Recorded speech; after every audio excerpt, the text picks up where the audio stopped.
Hello mga padaba! Nakagawa ka na ba ng YouTube channel at hindi mo alam kung anong next step para umusad at kumita kay YouTube? So, pag-usapan natin ngayon.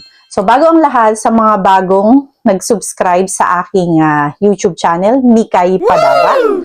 So, ito ay napaka-brand new na account, napaka-brand new channel.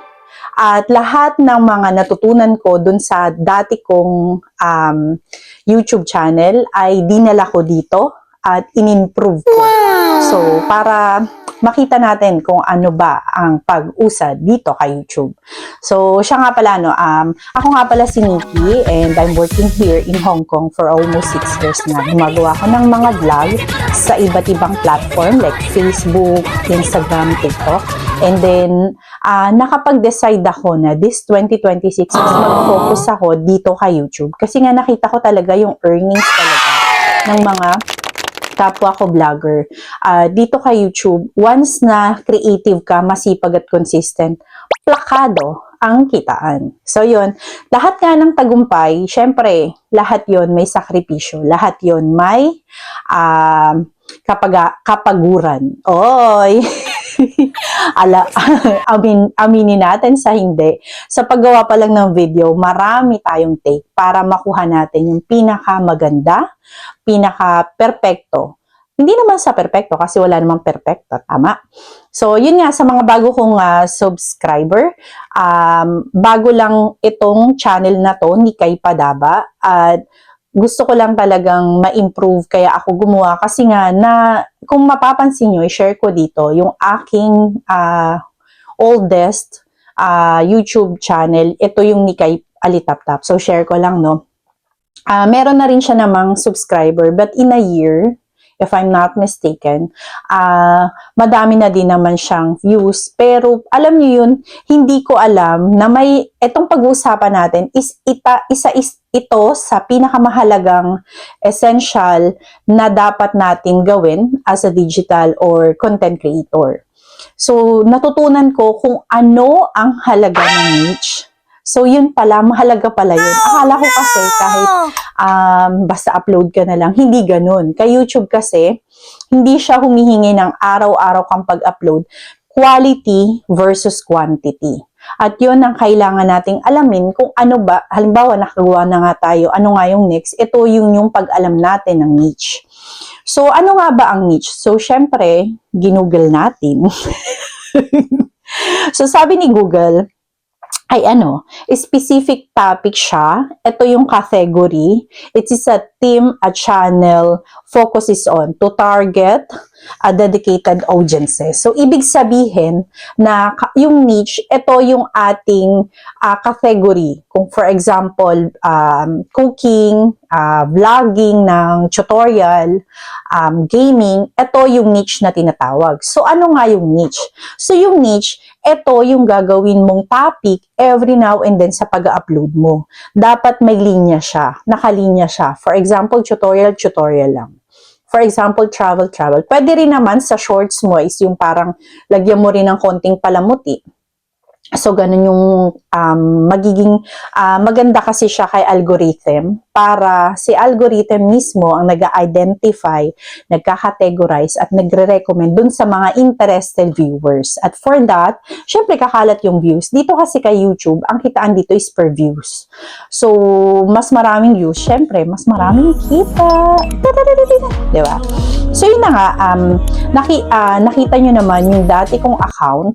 Sa ngayon kasi, although bago lang, pero I'm so much happy kasi meron siyang subscriber na, nakaka-launch ko lang siya. So, yun. At itong Nikay Padaba, ito yung pagtutuunan ko na ng pansin.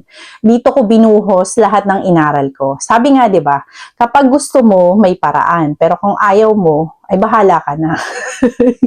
So, itong topic na tong niche na to, ito is napaka-importante talaga. I assure you, mga padaba, once na nalaman mo kung ano ang niche mo, sure, ang views mo talagang mag-aano talaga siya, magbo-bloom talaga siya. Kasi ako, talaga napansin ko dun sa old YouTube channel ko, wala talagang ano yun, linya. Parang, sige, paputyo-putyo na lang, basta may ma-upload lang. Ganun yung at aking napag-isipan, napag-aralan.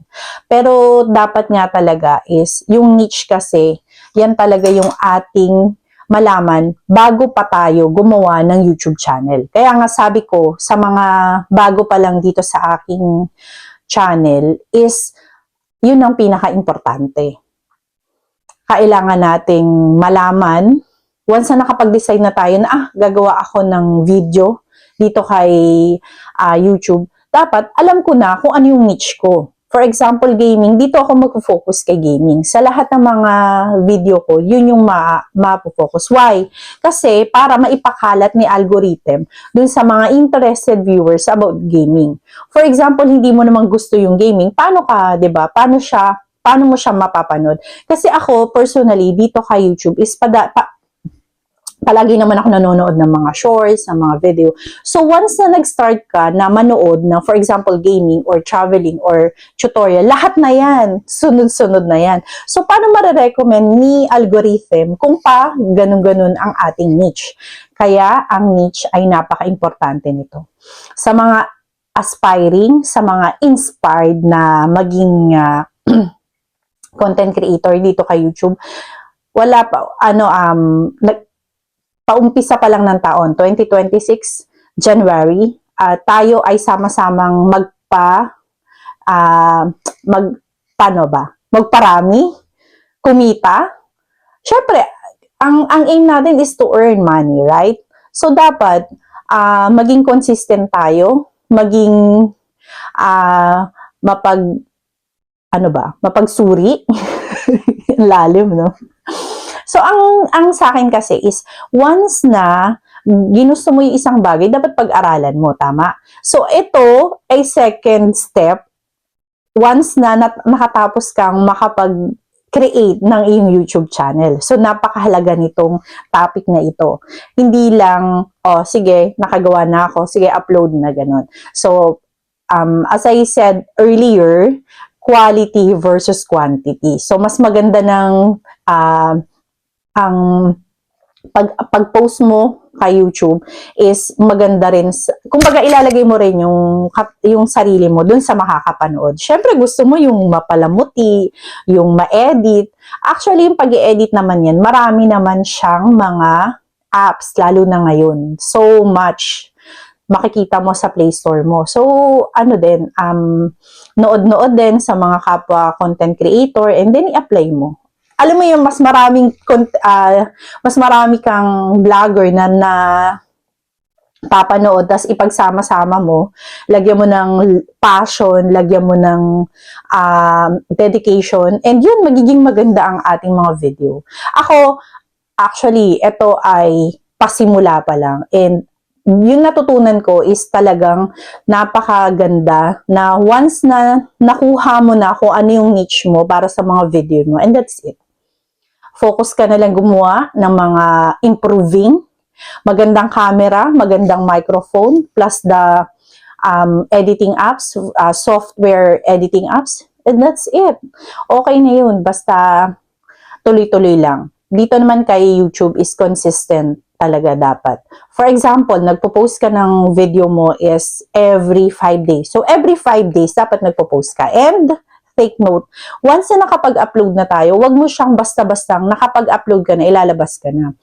Tingnan mo rin kung may nagko-comment, tingnan mo din yung progress, yung development ng video mo. And tingnan mo din kung bantayan mo din. Hindi lang basta nilagay mo doon yung video mo, tapos na, okay na yun. Hindi. So, nakikita rin yan, lahat ng ating ginagawa, lahat ng ating galawan dito kay YouTube, ay lahat yan nakikita niya. So, syempre, lalo na nowadays is high-tech na, napaka-modernized na ng ating mga sistema. So, ang kitaan dito nga kay YouTube ay ang earnings niya is through views. So, mas maraming views, mas maraming anda. Di ba? Kung gagawa ka lang din ng mga video, galingan mo na, gandahan mo na. Kasi manood ka naman dun sa mga kapwa nating vlogger, tapos i-improve mo lang, lagyan mo lang ng mga konti-konting mga upgraded na mga editing. So, okay na yun. So, tandaan, once na nakapaggawa ka na ng YouTube channel is, ang sunod nun is alamin mo yung niche, maging consistent at i-improve mo yung paggawa ng video. And yun na yun. Happy earning, mga padaba. So, by the way nga pala, yung Nikay Padaba, Padaba is a Bicol dialect which means love. Endearment to. Like for example, sweetheart, honey, darling, bebe ko, yung mga ganun. So sa amin kasi, I'm from Bicol. My parents came from Bicol. Shout out nga pala dyan sa Bulan Sorsogon, Lahong Bulan Sorsogon. So dyan, talagang yan yung lugar ng magulang ko.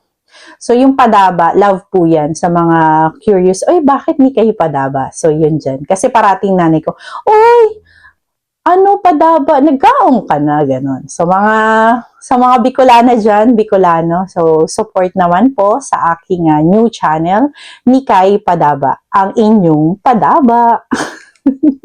At saka alam niyo, maging enthusiastic ka, maging excited ka, maging passionate ka sa paggawa ng mga video. Hindi lang basta nagsasalita ka, but then alam mo yung sinasabi mo.